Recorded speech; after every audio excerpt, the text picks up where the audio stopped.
आता नेक्स्ट आपला याच्यामधला जो पॉइंट आहे तो आहे first one, that is angle of contact. काय आहे angle of contact? The angle between the tangents drawn to the free surface of liquid and surface of solid at the point of contact measured within the liquid. हे असणारे जे liquid आहे त्या लिक्विडमध्ये angle between the tangents, आता हा आपण काय केलं, एक टँजंट ड्रॉन केला. आता इथं असणारे हे वॉटर आहे, याच्यामध्ये ही असणारी ग्लास ट्यूब आहे ज्याच्यामध्ये वॉटर काय होतंय, वरती सरकतं. त्यानंतर त्याच्यामध्ये मिनिस्कस फॉर्म होतो. त्याच्यामध्ये जर आपण त्याला टँजंट ड्रॉन केला तर टँजंट ड्रॉन केल्यानंतर त्या लिक्विडच्या आतमध्ये आणि त्या टँजंटमध्ये आणि त्या लिक्विडमध्ये असणारा जो अँगल आहे त्यालाच आपण काय म्हणतो, angle of contact. The angle between the tangents drawn to the free surface of liquid and surface of solid at the point of intercontact measured within the liquid. आता when the angle of contact is acute, जर समजा आता याच्यामध्ये काय दाखवलेलं acute असतो तर कसल्या प्रकारचा मिनिस्कस आहे, तर तो आहे कॉन्केव मिनिस्कस. म्हणजे मध्ये काय आहे, खोलगट भाग, साईडला काय असणार आहे, वरती असणार आहे, त्याला आपण कॉन्केव मिनिस्कस असं म्हणतो. When the angle of contact is obtuse, आता याच्यामध्ये अँगल ऑफ कॉन्टॅक्ट कसं आहे, ऑब्ट्यूज म्हणजे विशाल कोण आहे, ही वॉटर आहे, ही ग्लास ट्यूब आहे, याच्यामध्ये लिक्विड लेवल काय होते, राईज होते. ज्या ठिकाणी पॉइंट ऑफ कॉन्टॅक्ट आहे तिथं जर टँजंट ड्रॉन केला तर हा मात्र अँगल कसा भेटतो, ऑब्ट्यूज.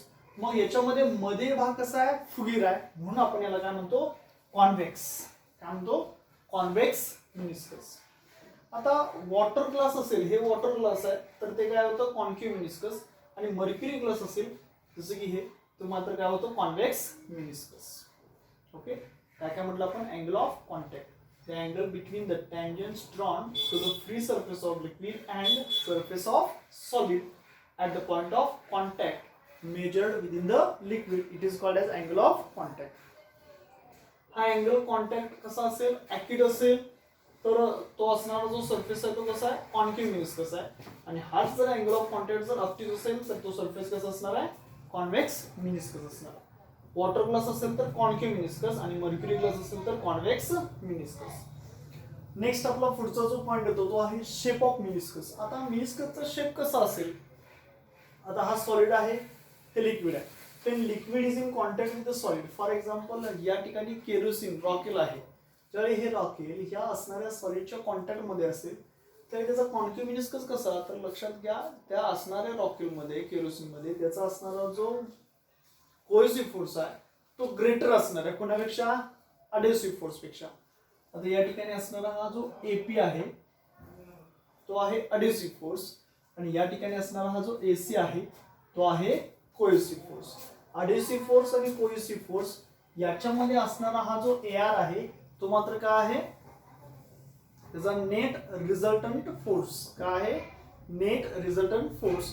आणि तो कुठे आहे, तर तो सॉलिडकडे आहे. त्याचा अर्थ साहजिकच हे असणारं जे लिक्विड आहे ते त्या असणाऱ्या सॉलिडकडे काय होणार आहे, अट्रॅक्ट होणार आहे, म्हणजे हा AR. So therefore due to this it form a concave meniscus. त्यामुळे याचा सरफेस कसा तयार झाला, कॉन्केव्ह मिनिस्कस. ओके, त्यानंतरचा नेक्स्ट आपला सेकंड पॉइंट आहे convex meniscus, that is obtuse angle of contact. इथं सुद्धा liquid is in contact with solid surface आहे, मात्र असणारं जे लिक्विड आहे ते कसं आहे, इथं मर्क्युरी. कोणतं आहे, mercury. when a mercury liquid, the mercury which is in contact with the solid, it has a greater cohesive force than its adhesive force. त्याचा असणारा cohesive force कसा आहे, त्या adhesive force पेक्षा greater आहे. So it just creeps inwards. त्यामुळे ते काय होणार आहे, creeps inwards म्हणजे खालच्या बाजूला खेचलं जाणार आहे, आतल्या आतमध्ये त्याचा फोर्स असणार आहे. So there is a obtuse angle formed. या ठिकाणी असणारा हा एपी त्याचा adhesive फोर्स, एसी त्याचा कोहेसिव्ह फोर्स. adhesive फोर्स कमी आहे, कोहेसिव्ह फोर्स जास्त आहे. मर्क्युरी पारा त्याचा कोहेसिव्ह फोर्स काय असणार आहे, जास्त असणार आहे. आणि मग adhesive फोर्स आणि कोहेसिव्ह फोर्स याचा रिझल्टंट आहे एआर, जो कुठे आहे, त्या लिक्विड मध्येच आहे.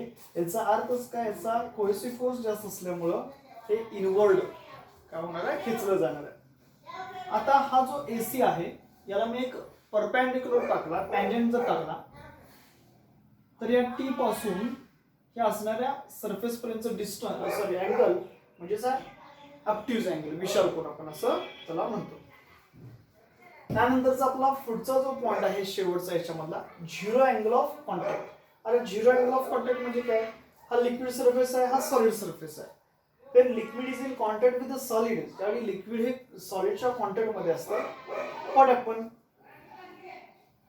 हे प्युअर लिक्विड आहे, प्युअर वॉटर आहे. पण pure water is in contact with the solid. याच्यामध्ये असणारा अड्युसिव्ह फोर्स आणि याच्यामध्ये असणारा कोहेसिव्ह फोर्स, हे दोन्ही फोर्स कसे आहेत? सेम असणार आहेत. आता प्रत्येक ठिकाणी तुम्हाला ए हा एक गोल दिसतो, त्याला आपण काय म्हणतो? Actually sphere of influence.